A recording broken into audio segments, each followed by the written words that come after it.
The sun had barely risen over the hills of Galilee when a quiet crowd began to gather near the shore. Fishermen left their nets, mothers carried their children, and even the skeptical stood at a distance, watching.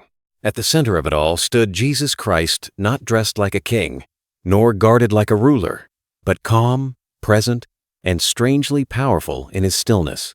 He spoke in a voice that didn't need to be loud to be heard. "The kingdom of heaven is not far," he said.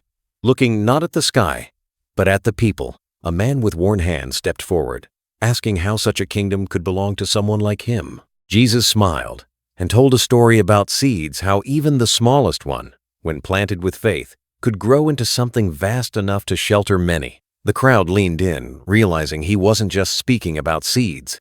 Later that day, a storm rose suddenly over the water. The same fishermen who had spent their lives on the sea were overcome with fear as waves crashed against their boat. Jesus, however, remained still. When they cried out, he stood and spoke into the chaos. "Peace, be still." The wind fell silent, the sea calmed, and the men stared at him not just in relief, but in awe. Who was this man who could speak to nature itself? As days passed, stories spread beyond villages. Some said he healed the blind, others that he made the lame walk. A woman, long rejected by society, touched the edge of his garment and felt her pain vanish. Instead of turning her away, Jesus called her forward and restored not just her health, but her dignity. To him, no one was invisible, but not everyone welcomed him. Leaders in great halls whispered among themselves, threatened not by swords, but by truth. Jesus challenged them not with rebellion, but with honesty. He spoke of love over law, mercy over ritual, and a God who cared more about hearts than appearances.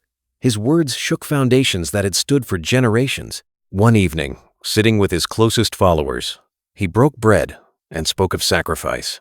They didn't fully understand, but they felt the weight of the moment. He wasn't building an empire, he was preparing them for something deeper, something eternal. In the end, he stood alone before those who judged him. He could have resisted, could have called down power beyond imagination, but he chose silence, then forgiveness. Even in pain, he spoke of love, and that is what remained long after the miracles were remembered, the stories retold.